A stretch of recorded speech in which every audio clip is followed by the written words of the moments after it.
उत्तर प्रदेश में कुछ दिन पहले एक रेप की वारदात हुई थी। अभी हम सबको उसके बारे में याद ही होगा कि बिहार से भी एक उसी तरह की घटना आ गई। वैसे उत्तर प्रदेश और बिहार में अगर देखा जाए तो प्रतिदिन कई लड़कियों की इज्जत लूटी जाती है, लेकिन कुछ ऐसे केस होती हैं जो सुर्खियां बटोर लेती हैं। ऐसा ही एक केस था हाथरस कांड। उस समय राज्य से लेकर केंद्र तक और तमाम राजनीतिक दलों ने खूब राजनीति की थी। बिहार की तरफ से भी विपक्षी दलों ने खूब बयानबाजी की थी, लेकिन अब वैसे ही घटना बिहार से सामने आ रही है। बिहार के मोतिहारी से आई एक रेप की घटना से आज दिन भर राज्य में हलचल मची हुई है। सोशल मीडिया पर तेजी से मामला वायरल हो रहा है और अब वहां के थानाध्यक्ष को भी सस्पेंड किया जा चुका है। मामले को क्यों हाथरस कांड से जोड़ा जा रहा है, उसकी पूरी कहानी आप सुन लीजिए। नमस्कार, मेरा नाम है मोहित कुमार सिंह और आप देख रहे हैं जनता जंक्शन का विशेष कार्यक्रम बोलेगा बिहार। हाथरस रेप कांड में उत्तर प्रदेश पुलिस ने पीड़ित लड़की का शव रात को अंधेरे में जला दिया था, जिसको लेकर खूब बवाल मचा था। तमाम राजनीतिक दलों ने उसे राजनीतिक करने का एक नया अखाड़ा बना दिया था। बिहार के मोतिहारी से भी यही खबर है कि जिस लड़की का रेप हुआ उसकी लाश को थानाध्यक्ष ने खुद एक योजना के तहत आधी रात को जलवा दिया। जब खाकी खुद ऐसी हरकतें करने लगे तो फिर न्याय की उम्मीद किससे की जा सकती है? जब खाकी खुद अपराधियों को यह सिखाने लगे कि कैसे अपराध करके बचना है, जब खाकी खुद इस बात का निर्देश देने लगे कि किस योजना के तहत अपराधी को बचाया जा सकता है, तो फिर पीड़ित न्याय की उम्मीद लेकर किसके पास जाएगा? मोतिहारी जिला के कुंडवा चैनपुर थाना के थानाध्यक्ष संजीव रंजन का एक ऑडियो क्लिप वायरल हो रहा है। फिलहाल थानाध्यक्ष साहब को निलंबित किया जा चुका है। ऑडियो क्लिप में वे फोन पर दो लोगों से बात कर रहे हैं। उसमें वो बता रहे हैं कि कैसे जिसने अपराध किया है उसे बचाया जाएगा, कैसे पीड़िता के शव को रात को ही जला दिया जाएगा, कैसे उसके अंतिम संस्कार के दौरान कम लोग ही उपस्थित रहेंगे। थानाध्यक्ष साहब खुद बोल रहे हैं कि लड़की की मौत का कारण ठंड को बताया जाएगा और निर्देश दे रहे हैं कि इस मामले से जुड़ा हुआ कुछ भी थाने तक नहीं पहुंचना चाहिए।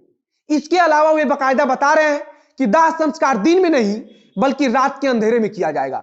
थानाध्यक्ष साहब बाकायदा बताते हैं कि अगर तैयार हो जाएगा तो किसी चीज से वहां लकड़ी भिजवा देना, उसे लिखवा कर ले लेना, कहीं ऐसा ना हो कि वह कल इस बात का हल्ला करे।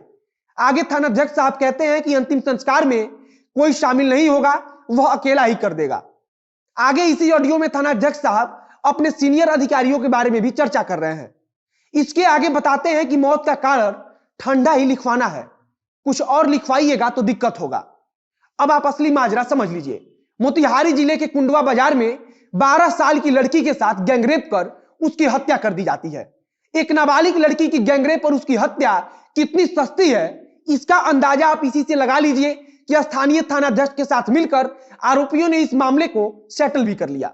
आरोपियों ने बच्ची के शव को आधी रात को जला भी दिया और जिस खाकी को ऐसे अपराधियों को पकड़ने के लिए बनाया गया है, वो खाकी उसे पनाह दे रहा है। जिस वर्दीधारी को तत्काल अपराधियों को गिरफ्तार कर सजा दिलाना था, वह वर्दीधारी खुद अपराधियों को राय दे रहा है कि कैसे मामले को सेटल किया जाए। अब इस घटना के 13 दिन बाद मोतिहारी के एसपी को इसकी जानकारी मिली है। ऑडियो के सामने आने के बाद थानाध्यक्ष महोदय को तो निलंबित कर दिया गया है, लेकिन सबसे बड़ा सवाल है कि आखिर कोई कैसे पुलिस वालों पर विश्वास कर सकता है? आखिर कैसे कोई गरीब न्याय की उम्मीद कर सकता है? हमेशा कहते हैं और फिर से बोल रहे हैं कि यह कोई पहला मामला नहीं है, बल्कि ऐसा हमेशा होता है। बस फर्क इतना है कि कुछ मामले सामने आ जाते हैं तो कुछ हमेशा के लिए दब जाते हैं। अब यह मामले सामने आया है तो नेता प्रतिपक्ष तेजस्वी यादव ने नीतीश कुमार पर निशाना साधते हुए लिखा है कि बिहार में हाथरस कांड की तरह एक 12 वर्षीय बच्ची की निर्मम हत्या कर उसकी लाश को रातों रात जला दी गई। पिता का कहना है कि बच्ची के साथ गैंगरेप हुआ। ऑडियो में सुनिए पुलिस अधिकारी कैसे अपराधियों को लाश जलाने की तरकीबें सुझा रहे हैं। मुख्यमंत्री नीतीश कुमार जी नाकामयाबियों के सिकंदर बन गए हैं। यहां पर हम पक्ष विपक्ष और सारी राजनीतिक दलों से सवाल पूछना चाहते हैं कि आखिर क्यों केवल कुछ चुनिंदा घटना पर ही इनके ट्विटर से ट्वीट निकलता है? क्या बिहार में पिछले 12 दिन के दौरान अन्य कहीं रेप नहीं हुआ? क्या सरकार में बैठे मुख्यमंत्री नीतीश कुमार इसी बिहार पुलिस के भरोसे सुशासन वाली सरकार का सपना दिखा रहे हैं? क्या भारतीय जनता पार्टी के राम राज्य में यह सब होना आम बात है? सबसे बड़ी बात है कि हमारे मन में खुद एक कीड़ा है, हम सबके मन में एक कीड़ा है जो सिर्फ कुछ चुनिंदा मामलों के वक्त जगता है और फिर आराम से सो जाता है। सैकड़ों रेप में से कोई एक रेप ऐसा हो जाता है जिस पर पूरे देश की राजनीति आकर खड़ी हो जाती है। यकीन मानिए कि अगर इतनी मुस्तैदी हर एक रेप केस पर वहां के स्थानीय लोग, इस देश के लोग, इस राज्य के लोग, इस राज्य की राजनीतिक पार्टियां दिखाने लगे तो निश्चित तौर पर कुछ तो फर्क जरूर आएगा। लेकिन हम तो इंतजार करते हैं कि उस रेप का जो खूब भयावह हो, जिसके बारे में सुनकर लोगों के रोंगटे खड़े हो जाएं। जब ऐसा कुछ होता है तब हमारे अंदर की आत्मा जगती है और हम 2 दिन तक सोशल मीडिया पर खूब लिखते हैं। चलिए फिर इंतजार कीजिए फिर कैसे ऐसे ही भयानक रेप केस की। वीडियो को हम यहीं पर समाप्त करते हैं। आपसे अपील रहेगा कि वीडियो शेयर कीजिए, फेसबुक पर देख रहे हैं तो पेज को लाइक कीजिए, यूट्यूब पर देख रहे हैं तो चैनल को सब्सक्राइब कीजिए। मिलते हैं फिर बहुत जल्द अगले वीडियो में।